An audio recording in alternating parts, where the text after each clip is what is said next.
forgot to add myself to the stream. Okie dokie. So how is everybody today? I'm trying to get myself organized here. So am I a bit close to the screen? I might have to sort my Zoom out a little bit. Can I unzoom myself? Here we go. See me do this live. Woohoo! Alrighty ho. So, it's summer holidays or summer vacation, whatever you want to call it, and all's a little bit quiet. But I'm here and there's a couple of you there. So would you please do me a favor and just type for me and let me know that you can actually hear me and that my messing around with the settings hasn't changed anything. So please just a shout out. Yes, Gigi, we can hear you. Or something like that would be useful. If you wouldn't mind, please go ahead. Please. Let me know. Now, this is worrying me because I'm not getting any responses here. Let me just quickly jump onto YouTube. Make sure that I am, in fact, live. Here we go. Into here. Into here. Right, yes. Apparently, I have 5 people. Woohoo. Oh, there we go. There we go. Someone's told me that they can hear me. Excellent. Excellent. Hey, Eric. Hey, Nicola. All right, well, it's a very bijou group today. There's only a few of you. So I'm going to buy myself a little bit of time whilst hopefully a few more people show up. As you can see, I am on my own today. My partner in crime, Yevgeny, who, if you've only watched the YouTube channel, you may not have seen, but if you look at Day One Careers website, he'll be all over the place. He has what's called the norovirus, or at least we think he has the norovirus, which is a horrible stomach virus. Poor man's just come back from his holidays and now he's struck down by this virus. So he wasn't here last week because he was on vacation, and now he's not here this week either. So I'm on my own once again, lighting issues once again. It's all fun and games, right? So again, there's not many of you here. I wonder why. I'm going to have to check and make sure that my Google ads are running. But anyway, right. So who cares? It's not about how many people show up, right? It's about the quality of the advice that I give you. And as always, it's going to be top quality. So let me just do my little intro and then we'll get going. And sure, if it only lasts 5 or 10 minutes, 5 or 10 minutes well spent for you, hopefully. Anyway, so I'm Gigi. If you didn't already know that, which I'm assuming you do because you're on YouTube and therefore you've been watching the Day One Careers YouTube channel, which is 98% me. So I'm an ex-Amazon bar raiser. I worked at Amazon for just over 5 years, I think it was, here in the UK. I worked initially for Prime Video, and then I worked on the launch of the Amazon Fresh stores, which we have here in the US, but I don't think they're anywhere else in the world yet. I'm a marketer by trade. In my time whilst I was at Amazon, I also became a bar raiser. If you don't know what a bar raiser is, I'll just quickly summarize it. They are a kind of a highly trained group of interviewers inside Amazon. Only about 5% of the Amazon population becomes a bar raiser. Their job is to effectively facilitate the final stage of the interview process. They are part of the interview, kind of the interviewer, and then they lead the debrief at the end of the whole process, discuss the candidate, and ultimately between them and the hiring manager, they make a decision as to whether to hire the candidate or not. So I was one of those. As a bar raiser, you get to have visibility of the process in a much more diverse way than just kind of a standard hiring manager or a recruiter. Standard hiring manager is probably going to only interview for their own roles or for roles in teams kind of around them. A recruiter will be very focused on their own particular area of recruitment, be it solutions designers, software architects, brand managers, vendor managers, whatever it is. They've got a very particular focus. When you're a bar raiser, you interview kind of almost anywhere in the organization. So I interviewed tech and non-tech, all sorts of different roles in tech and non-tech. I also interviewed and bar raised across many different countries, which is an awesome opportunity.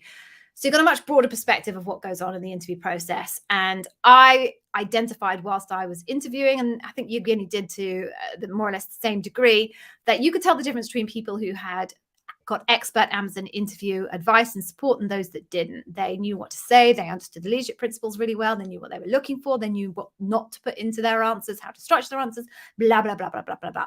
That led me to basically just start a YouTube channel because I identified that to get, at the time anyway, really good quality Amazon interview coaching, you needed to separate yourself from quite a large amount of money. And I felt that that was rather unfair. So I started a YouTube channel. Yevgeny, who was doing the same thing as me, bizarrely at the same time, one floor down, we didn't even know each other. He was being a bit cheeky and providing candidates a little bit of coaching at the end of their interview and passing them through to the next round, which he shouldn't have done if he didn't think they were bar raising, but he did, and found that he was getting better outcomes. We both kind of started our own little side gigs in terms of Amazon interview coaching and development for candidates. We met each other end of 2021 and decided to join forces and created Day One Careers. Day One Careers, as you'll know, we've got this whole YouTube channel, 188 videos. We also have a whole bunch of content on blogs on our website, and we provide very affordable digital courses to prepare candidates for their Amazon interview process. And as part of what we offer, we do these free live sessions, which you are here for today. So how this session works is you can ask your questions here down on the right-hand side of the page. Couple of requests when it comes to those questions. Firstly, please just don't ask something really generic. Hi, Gigi, I'm interviewing for a program manager role tomorrow. Any tips? Well, yeah, 188 videos worth of tips on the YouTube channel. So if you're just looking for general, can't give me any specific question, just go watch the YouTube channel. On the other end of the spectrum, if you have a very specific question about kind of the technical questions that you're going to be asked, then again, probability is that I'm probably not going to be able to answer them. There are, I think, over 10,000 different job families in Amazon, and the details of the specific technical questions that might be asked in an interview for a specific role, unlikely to be able to answer them. It would be well beyond one person's ability. So please, if you're interviewing for a hardware engineer and you want to ask me what technical questions they might ask you as regards some particular element of hardware engineering, I'm sorry, I'm unlikely to be able to answer that. So just please bear that in mind. But I will try and answer everything I possibly can. And I reckon about 95% of your questions are answerable. All right, so I think that is my whole intro. Please do hang around until the end, however long away that might be. Usually it's an hour, but we're not going to cover an hour with like 20 odd people that we have here today. So, but do hang around to the end. I've got an amazing freebie to give you. It is the best freebie available on Amazon interview preparation out there. I am 100% convinced of that. So hang around and you can get hold of that. And it will give you access to our Discord community, which has got over 2,000 Amazon candidates in the community, all helping each other, doing mock interviews with each other, answering questions about interview experiences that they've already had, that other candidates are going into. Amazingly valuable resource. So get the freebie and you'll get access to that Discord community as well. Right, let us get going and see how we get on. So I'm going to say hi to people as I go through as well, because I have time. It might be a bit stop-start because I don't have Yevgeny and we usually swap between each other, but we will see how we get on. So, hey, Eric. Hey, Nicola. Very nice to see you. Okay. Let's try this one. Aurora. Would that be right? Aurora? I'm really sorry if I've brutalized your name. Please apologize to your parents for me. I'm really glad that you asked this question because I'm actually just creating a salary negotiation course for Day One Careers, and I literally just finished that module that you're asking me about. So I'm going to pick this one up. You just completed the final interview with stakeholders for a recruiter position. Very good. Would I encourage negotiating salary? Yes, always. So we could talk to you a whole bunch about how you make sure you set yourself up in a good position to get a really, really good offer that would suit you in the first place. But let's not do that because that's not the question that you're asking me. Would I encourage negotiating salary? Always, because there is literally no downside to negotiating. Amazon is not going to suddenly withdraw their offer to you because you've tried to get a better deal for yourself. What kind of capitalist organization is going to do that? They're going to be pushing for the best deal for them, and you need to be pushing for the best deal for you. That would be the case with any supplier if you imagine yourself as being a supplier. So absolutely, I would encourage negotiating salary. What you need to do is make sure that you have a view of what matters to you the most. So some people are much more interested in cash and short-term cash to optimize their cash flow in the short term.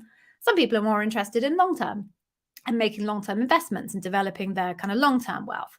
Depending on which of those you are, that's going to lead you to look at your negotiation in a different way. If you're really interested in cash, then you want to negotiate on your base and you want to negotiate on your bonus. If you are much more interested in kind of long-term wealth planning, then you're probably going to want to negotiate a little bit more on your RSUs. Now, I realize that I'm probably just leapt straight into the deep end on that. So I just need to briefly let you know that the Amazon structure for compensation is called a target total compensation. And what they basically have is a goal number that they want to be able to pay you in totality. And they do it through 3 different methods. The first is your base salary. The second is a sign-on bonus, which is kind of a 2-year sign-on bonus. And the third is RSUs, restricted stock units, which is basically just stock. I won't bother you with the detail about why they're called restricted stock units, but basically stock. They will take a view of the current stock price based on a 30-day trailing rolling valuation, take the average of that, and then assume that they multiply the number of stock by that value to add to your sign-on bonus and to add to your base salary to get to that target total compensation. So yes, I would say always negotiate, but I would also say have a very clear view of what you want to negotiate on. It's easier for the recruiter if you say, instead of, oh, 28,000 isn't good enough, if you're much more specific and say, oh, well, I'd really like to see a total compensation somewhere closer to the 35,000. And I'd be very, very happy to see that incremental value coming from RSUs, or I would really like to see that incremental value coming from, base salary, whatever. Broader tip, they are more willing to negotiate in this order. RSUs come first, much more flexible there. It's not real money, doesn't come out of the P&L, so they're always more flexible there. Next one is bonus. It's a short-term kind of hit. It's a 2-year time frame. And then lastly, base salary, because obviously that is a ongoing cost to the P&L year after year after year after year. That is my advice. Fingers crossed. I hope you get an inclined outcome, and then you can use that information on your negotiation. I hope that was helpful. Right. Let's move on then. Oh, someone saying thank you. Who's not going to be appreciative of someone saying thank you? So you finished your final interview with Amazon on Tuesday. You're waiting for your decision. Fingers crossed. You are very, very welcome for the prep videos. I really, really wish you well and hope you get an inclined outcome. All right. Amit. Hello, Amit. I recognize that face. We've been in exchange on LinkedIn, haven't we? Recognize you. So, hello, welcome to the YouTube channel. It's nice to see you here. So, how do you identify the bar raiser? All right, so I'm going to put this into a couple of parts for you. So, the first part is, it's a bit tricky. It depends on what role you're applying for, right? Because the bar raiser is meant to be a third party independent.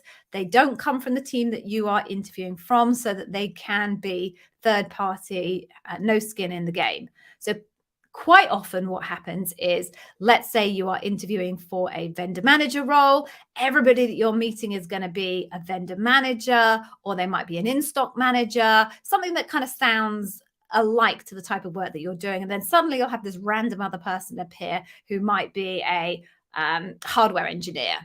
At that point, it's very clear that that person has nothing whatsoever to do with the role in the team that you're interviewing for, and they can be clearly identified as the bar raiser. So in that way, reverse engineering it. If you have some random job titled person on your panel, final round, loop, whatever you're calling it, you can probably be pretty confident that they are the bar raiser.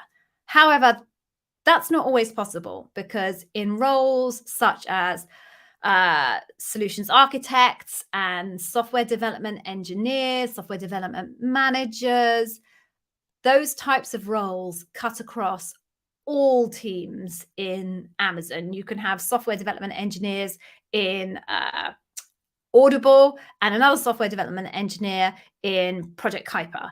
They're going to have nothing whatsoever to do with each other, but that person could be the bar raiser. You could easily have a software development engineer as a bar raiser, but they've come from Kuiper and you're interviewing for Audible. So it's going to be impossible to identify them as not being from the team, because their job title fits. So if you can see an outlier, that's probably the bar raiser. If you can't see an outlier, who knows who the bar raiser is. But the more important point here is, Why do you want to identify the bar raiser? Because knowing who the bar raiser is not going to give you any advantage whatsoever. Although, yes, they are the ultimate decision maker, they do so based not only on the interview they had with you, but they will be the most likely person to be incredibly open-minded to reading the feedback and absorbing the feedback and considering the feedback of everybody else on the panel. They're going to be the person who is least likely to be driven to a decision based only on their own experience. So really what you need to make sure that you're doing is delivering your very, very best performance for every single interviewer that you meet, regardless of whether you believe they're the bar raiser or not the bar raiser. It's only by having a consistently strong performance across all of your interviewers and having consistently very good feedback from all of your interviewers that your bar raiser is going to be convinced that you actually raised the bar. It's not about doing well just in your bar raiser interview. Hope that makes sense. Moving on. Oh, another thank you. I always like thank yous. So, hey, Lionel. Oh, thank you very much. It's really very sweet of you to come on and say thank you. I have to tell you, I really, really appreciate it when people take the time to do that. I'm a YouTube user as well, particularly the fitness videos. You wouldn't know because you only see me down that. But, well, actually, now I'm kind of middle-aged and it's all going horribly wrong. But creators put a lot of effort into this content, and to an enormous degree we give it as a bit of a gift and we don't expect much, if anything, back from it. But having people take the time to like videos, put comments in, and do as Lionel has done and spend his time coming on a live and saying thank you is hugely appreciated, and it makes me feel special and valued. So Lionel, mwah, bless you. I really appreciate that. Okay, moving on then. So what else do we have? Oh, yeah, here we go. Hey, Harry.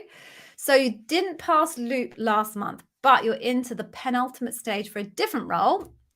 It's fabulous. You're feeling confident. Excellent. Is there a cap on how many times you can apply for Amazon? No, there is not a cap on how many times. There's no official cap on how many times you can apply. There are, I guess, some personal kind of views from recruiters, hiring managers, and bar raisers in terms of how they feel about multiple failed applications.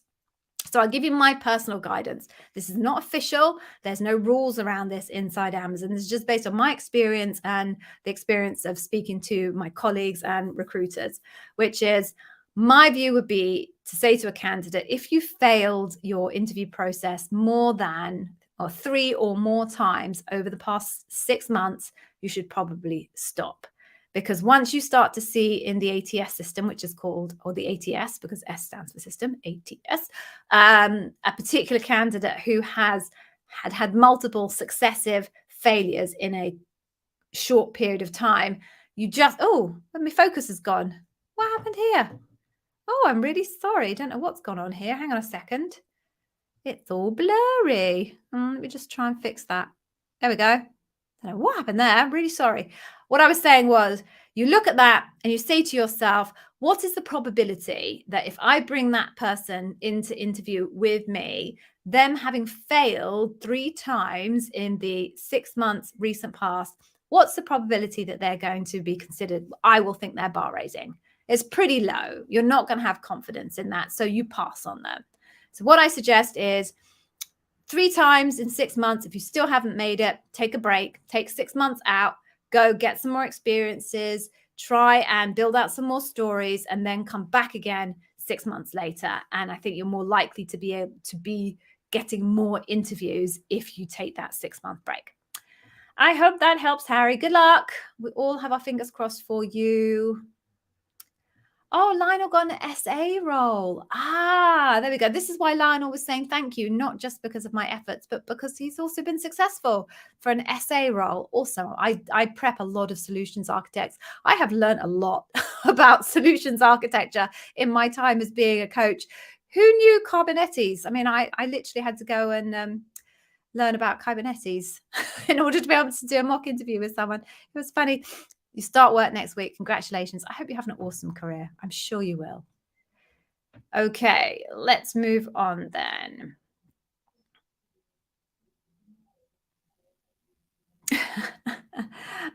Okay.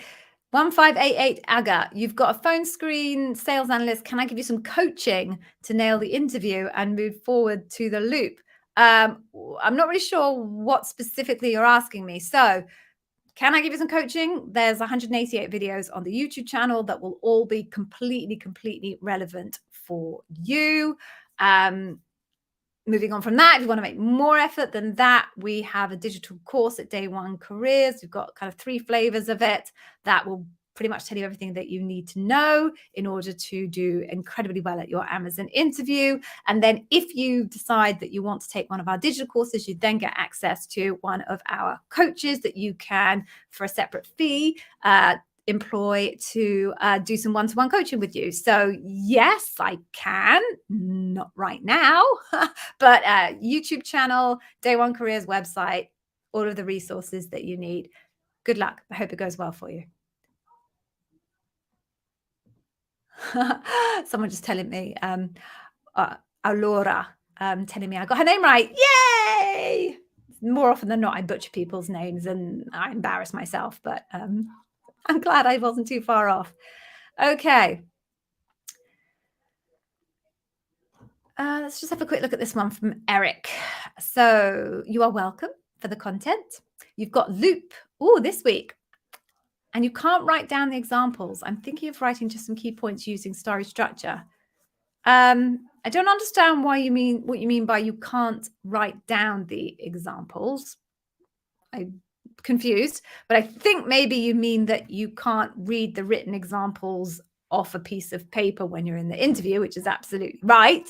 And yes, the solution is because you cannot do that, because literally sitting here reading your answer like this and situation was blah, blah, blah, blah, blah, blah, looks horrible. Yes, write some bullet points. Different people have different strategies. And I definitely have an awesome video, I think, on the YouTube channel about how to use notes in your Amazon interview. Different people have different strategies. I write bullet points of notes in a notebook. I often pull it out at this point, but I'm not going to do that now. And I have little tabs that I can quickly flip to. Other people use sticky notes and put them around their computer. Other people have spreadsheets with kind of bullet points and data points on spreadsheets. I'm not such a fan of that as an interviewer because I think you can tell, but that's by the by.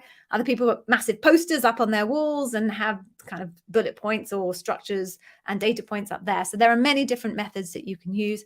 Go check out the video. You want to just choose the one that works best for you. There's no one solution that is the right solution.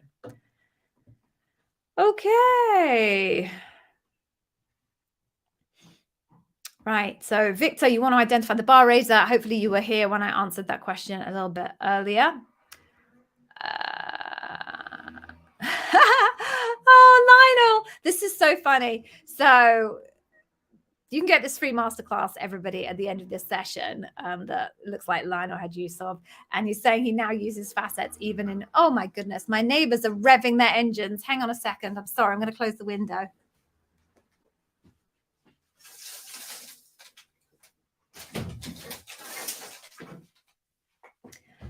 How inconsiderate of my neighbors to drive their car when I'm doing a YouTube live.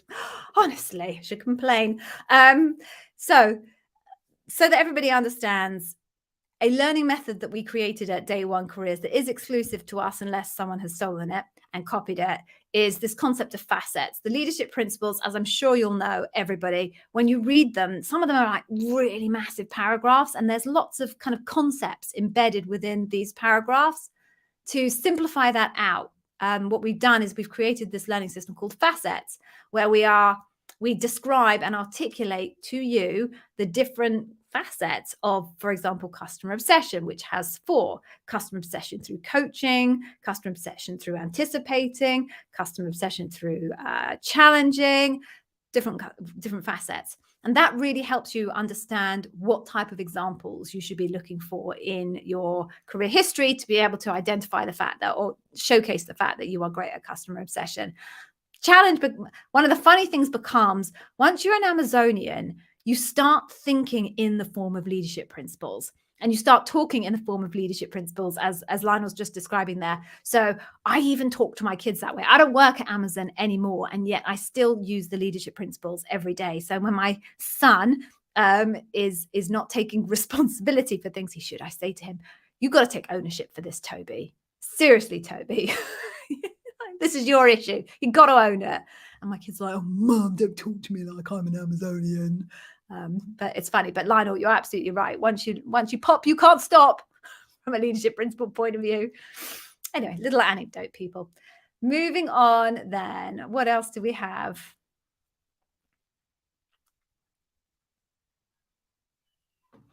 All right. I don't know if I pronounced this one right. Servi, would that be right? I'm so sorry. I hope that's not butchered it. You have a phone interview tomorrow for a product marketing manager role. Cool. I'm a marketer. I'm the marketers. You've got 11 stories, but a few questions for the LPs aren't covered in these stories. Should you create new ones? Okay. So particularly if you're at phone screen, it's very early stages, and the balance you're trying to create is how much investment you put in preparation when you haven't really even made it that far through the process. If you have 11 stories ready, what I want you to do is go back to your job description and read through your job description and try and identify what leadership principles your job description is referring to. There is a video on the YouTube channel, there's 2 of them, of me deconstructing job descriptions live. So go watch those videos when you get off this, and that will help give you some guidance as to how to deconstruct your job description. Once you've deconstructed your job description, you will have a list of leadership principles that you think are popping out of that job description. What you want to do is then take that list and look at your 11 stories and ask yourself, do your 11 stories broadly cover those key leadership principles? If they do, you probably don't need any extra stories. If you think there are leadership principles in your job description that your stories, you just can't make them speak to those leadership principles, then yes, you're probably going to need some additional stories to cover those gaps. But that's a whole process that you need to go through in order to decide whether you have got the right stories and enough stories prepared for your phone interview. I can't just say 11 is enough or not enough without that context. But I hope that helps, and I wish you the very, very best of luck. Okie dokie. Oh, yeah. Okay. Olyanki. Oh, come on, Gigi. Oleinka. Oh, I probably ruined that, didn't I? I'm really sorry. Okay. You had your second phone interview for AWS Financial Analyst, L5. You were told you wouldn't be moving forward. You asked when you could reapply, and she said right away, my thoughts, please. Yep, that's absolutely fine. So generally, when people fail in the early stages of the interview process, there is no cooling off period. So cooling off period is, for everyone that doesn't realize, a period of time where Amazon says, please don't come back and interview with us for this period of time. Cooling off periods can run from 6 to 12 to even 24 months. But generally, cooling off periods are only applied to people who've made it all the way to the end of the process and have been considered not to be bar raising, and in fact, to be quite a long way off bar raising. It's very rare that cooling off period is applied to people who are at the stage of phone screen 1 or phone screen 2. So in that you failed at phone screen 2, no cooling off period applies. Apply again. It's super simple. It's very standard. It's not about you. It's about the process. Okay. Let's have a look what else we have.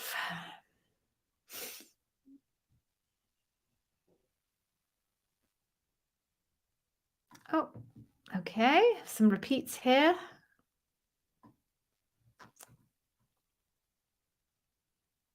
Oh, Harry. Oh, cool. You're a day 1 careers person. Awesome.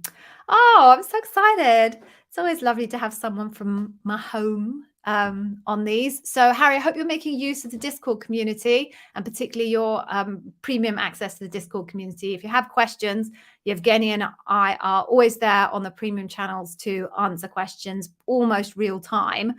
Because I just sit there with my face glued to my phone, basically. So if you have any other questions, Harry, make sure that you are on the Discord community. If you don't know how to get onto the Discord community, Harry, pop to the Day One Careers website and just drop a message into the chat bot there, and I will give you the link. Cool. Hope to see you on the Discord community. Right. Oh, wow. Yes. Nadidi. Yes. Hey, sorry, I just dropped this up here. So I have lots of recruiters from Amazon as part of my network. I do everything I can to help promote their roles, and they obviously follow me and my content, and lots of them recommend my content to their candidates. And Nadidi is lovely. I don't know all of them personally, but I do know quite a few. So I'm so grateful that she referred you to me, and I really, really hope it's been helpful for you. And say hello to her for me if you speak to her. Okay, moving on. Actually, do you know what I'm going to do? Oh, and you gave me a super sticker. Oh, thank you. It's very, very sweet. What I'm going to do now is pause very, very briefly. So I think I made the point a little bit earlier that honestly, a lot of work goes into this YouTube channel. I know the videos only last like 7 minutes, but trust me, it takes me probably, let's go for 5 hours to do each video. By the time I do all of the recording, the audio, the cleaning up the audio, the editing, the graphics, the rendering, blah, blah, blah. A lot of effort goes into each of those videos, and I give it to you as a gift. Absolutely. But I am going to ask you for something in return, which is, in order for our content to surface in the algorithm, we need positive engagement signals. Positive engagement signals are either you giving videos a thumbs up or you putting a comment in. Once you do that, the algorithm goes, yay, we've given this piece of content to the right person, and that right person likes it, and it increases our ranking. Loads of rubbish content, I'm sad to say, beats us in terms of the ranking in YouTube, because the algorithm has a bias to tenure. The more likes, the more engagement something has, the higher it ranks. Well, the longer it's been hanging around, the more it accrues. And therefore what happens is really old and quite poor and inaccurate content surfaces higher than recent and good content. So I do need you to give it things thumbs up and comments. So for this moment and for this live, I'm going to ask you to spend 20 seconds giving it a little bit of a thumbs up. And whilst you do that, oh my goodness, I forgot to put the tick of tape on. Yevgeny's going to shoot me. Whilst you do that, I'm going to play you a little video, and you're going to love this video. And yeah, I haven't played this one for a while. So please, just whilst I do this, give this a thumbs up. Like the stream, or like the stream, or like the stream, or like the stream, like the stream, or like the stream, or like the stream. I like the stream, or like the stream, or like the stream, or like the stream, like the stream, or like the stream, or like the stream, like the stream now, like the stream now, like the stream now, like the stream now.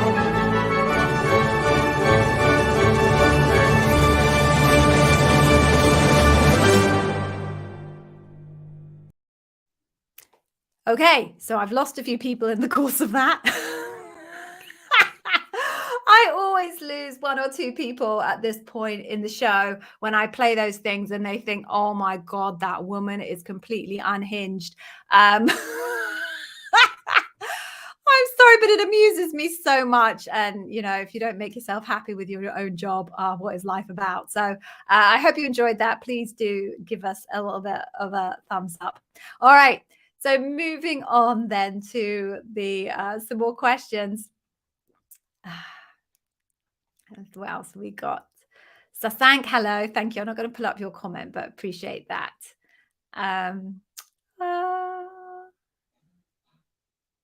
Oh, it looks like someone's got a job. So I like to take a few seconds to congratulate people as well, because people work so hard. So Jags C, you followed our videos and they were very helpful in cracking the Amazon interview for an enterprise service manager. That's interesting. I've not done any coaching for an enterprise service manager on a one-to-one basis. I would love to do that. That's a new space. Okay, well, congratulations. And I hope you have a fantastic Amazon career. Once again, I have no doubt you will. Awesome new skills to be learned. Okay. What else do we have? Oh, we've got no questions left. No questions. Although people are liking my little dancing video. So whilst we wait and see if anyone's got any more questions left, just so that you know, this is funny, right? So I did that little dancing can thing, and you can see it's just me. I think I created that one. I don't know if I created it before I got together with Yevgeny, but anyway, it's just me. So I put it up on YouTube, and sometimes my mummy comes and I know it's a bit sad, but hey, if your mummy doesn't love you and support you in your career, hey, who's gonna, right? So sometimes my mummy, I don't usually call her mummy, by the way, but she pops up on on YouTube, and I played that one day. The first time I played it, she happened to appear, and she called me afterwards. She called me afterwards and said, "Do you realize that all of those people doing the can are men?" And I had no idea. It did not occur to me that these were a whole bunch of men dancing around doing the can. But also I said to her, how do you know? How can you tell they're men? Because, of course, they're all dressed up and whatever. And she did tell me how she knew they were men. And you're going to have to watch it a little bit more closely in order to identify the fact that they're men. But I had to laugh. I had to laugh. So next time I'll play it, maybe you see and work out how she knew they were men. All right. So what else do we have here? I'm going to see if there's any more questions. And if there's not, I might just wrap up early and go and get my dinner. Okay. So here we go. Oh, so this is right. Will Amazon provide equipment for working from home? Well, everyone gets provided with a laptop, obviously, which you can then take home with you. Over COVID, as with most organizations, like whatever equipment that you needed to get set up at home, they would provide. Now, if your job, COVID is gone, and if the job that you're applying for is not a remote working job or a part remote working job and you're expected to be in the office, it's unlikely that they're going to buy you equipment to get yourself set up for working from home. If you choose to work out of hours from home, then you're going to need to invest in your own setup. If you agree with your manager that you're going to do some kind of informal, flexible kind of process, again, because it's informal rather than a formal remote job, they're unlikely to be given the budget to be able to set you up at home. So that's definitely worth a conversation with your actual recruiter. Ironic that you're a recruiter when it comes to the negotiation pieces, to just understand, is this an office-based role? Is this a remote role? Will there be flexibility to allow you to work from home sometimes if you want to, et cetera, et cetera, et cetera. I hope that helps a little bit. Okay. All right. Oh. Okay, I'm just gonna.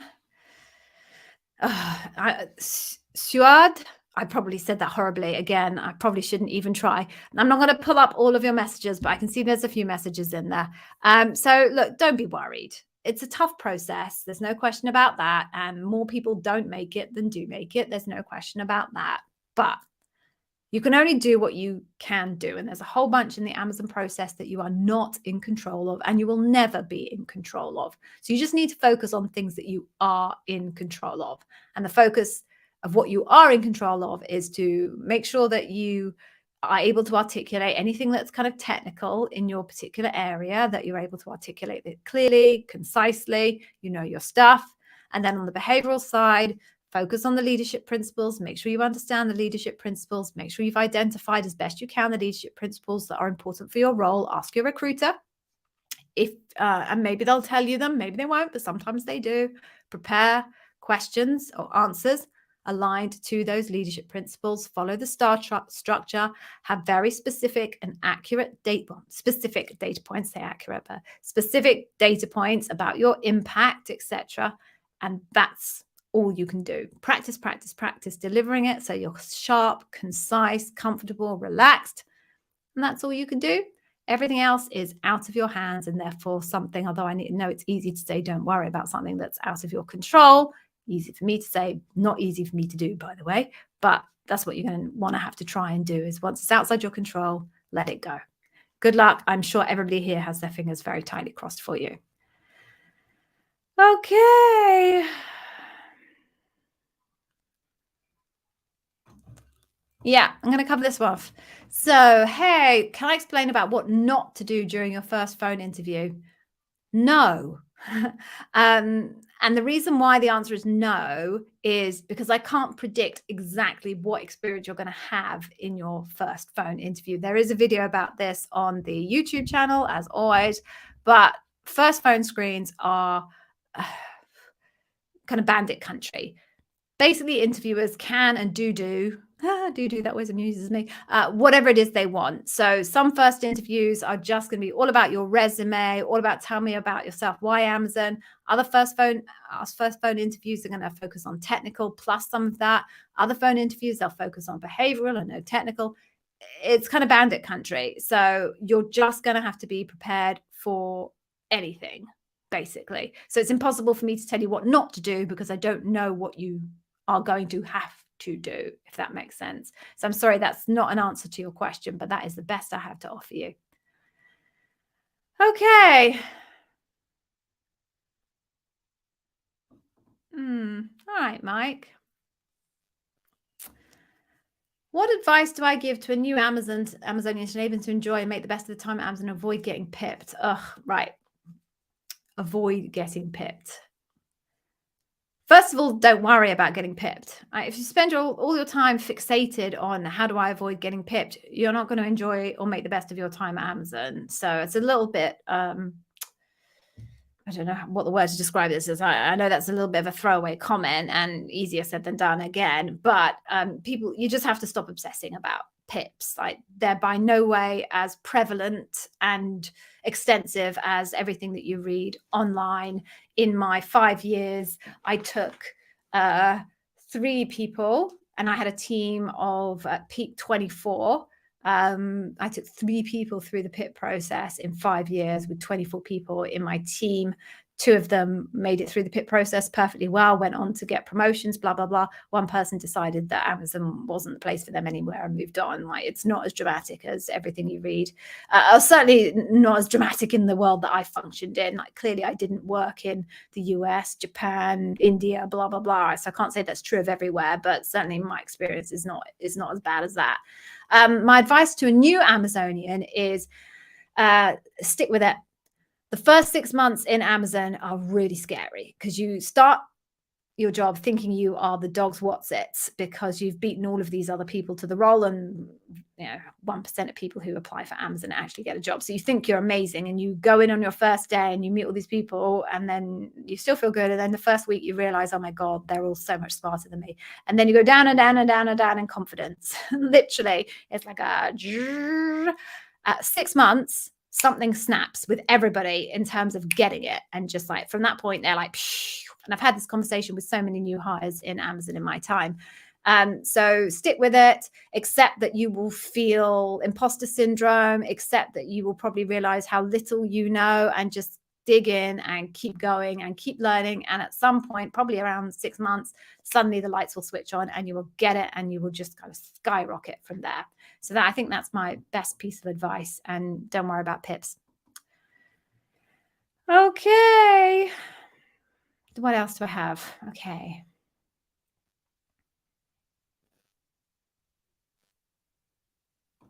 Oh, okay. Vikash. Yeah, so during the interview process, at what stage should you bring up immigration concerns? Okay. Look, I am someone who is all about transparency. And if you need a visa to get the job, then you should make that clear from the start, because no matter how much they love you, if that's not part of what's on offer for that particular role, they're not going to offer it to you. They're not going to suddenly change the budget and the parameters of that role just because it's you and because they like you. So if you are going to need a visa, you should let them know at the very beginning and avoid wasting their time and your time.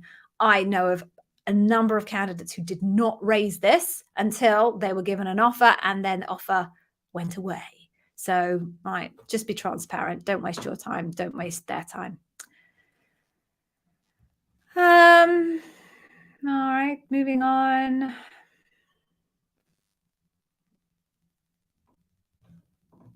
Great. do this one. So you have an interview for a principal tech PM. Are there any LPs that are most likely to come up? I don't like to guess, to be honest with you.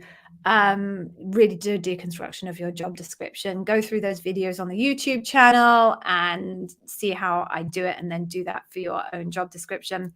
I just don't like to guess, because although like product managers, whatever, are a job family in their entirety, a product manager job working for one of the small kind of incubation teams is going to have very, very different kind of key LPs in hierarchy and priority than someone who's a product manager working on, I don't know, Prime, that's been going for a very, very long time. So please just check your job description. Okay, moving on then. Quickly, Eric, no, I know nothing about sponsorship lead times. I'm sure it changes regularly, and I no longer work in Amazon, so no, I have no insight on the.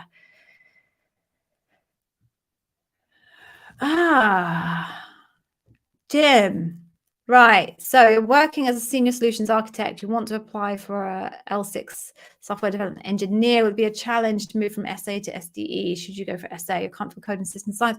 It's just all about your skills, Jim. So if you have the right skills to be a dev, then there's no reason why your current role is going to be in any way limiting to your future potential role. So if you have the skills and you can prove through the coding rounds and the systems design rounds that you have those skills, then you'll be fine.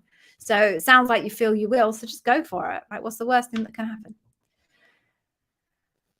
Okay. All right. I'll do this last one, I think, and then we are probably done when it comes to questions. So when a recruiter asks you how much money you're looking for, do you answer specifically or leave it open? Are there better sites than Glassdoor to check average pay? All right. So in reverse order, you've put the $sign there. So I assume you're in the US. If you're in the US, then websites I would recommend you go and look at are levels.fyi, payscale.com, and Team Blind. They're particularly they tend to be more techie focused, but nonetheless, Team Blind. Those are the three that are really good for the US. The US is the country that is best served when it comes to information on salary ranges. Once you're outside the US, UK, Germany, France, Spain, Italy, New Zealand, Australia, blah, blah, blah, don't get as good resources. So, make use of the ones that you've got. What should you say to your recruiter? I would suggest what you need to do is give them, first of all, ask them for the information first. Like, please tell me what range are we looking at here for this role? If they won't tell you what range they have available to them, we suggest that you tell them what range you're looking for. So use those resources that I've just described and come to your recruiter with a range within which you would expect their offer to come within, and check that they say, yes, they are going to be able to come within that range. Never tell anybody what you're exactly earning at the moment, and certainly don't give them, at this stage anyway, a specific number. It will get to a point where you will need to and should give them a specific number, but not now. Okay. So that's it. I think we're done. Thank you, everyone, for joining. I'm going to go have my dinner. So for those of you who've managed to secure roles, congratulations. Very proud of you. For those of you with interviews coming up, I wish you the very best of luck. If you have any further questions, you can always drop them into the comments here on LinkedIn. Oh, I forgot. I got to give you the freebie. Oh, my God. Gotta not forget that. Right. Here's the freebie I was talking to you about. Seriously, go and get it. You have nothing to lose by going and getting this freebie. You can only win. That's the customer obsession taster course. Those 4 facets that I explained to you about customer obsession, it's all there. What your interviewer is looking for in your answers, it's all there. A mock interview as to how you can lay that down in an interview, it's all there. It's a pre-recorded mock interview, by the way. I'm not giving away free mock interviews. Go take it. And of course, you get access to the Discord server with those 2,000 other candidates who are all going through the same thing as you, or who have been through the same thing as you. It's an incredible resource. You'd be crazy not to take it. So please do check that out. If you haven't been able to write this down or screenshot it, it's literally all over the YouTube channel in the top comments pinned on all of the videos. There's a link inside every single video at the end. There's nowhere you can't find this link. Please do take it, enjoy it, make the most of it, and hopefully maybe I'll see you on the Discord community. If not, I'll be back next week, hopefully with a much improved Yevgeny. Take care. Have a great week. Bye.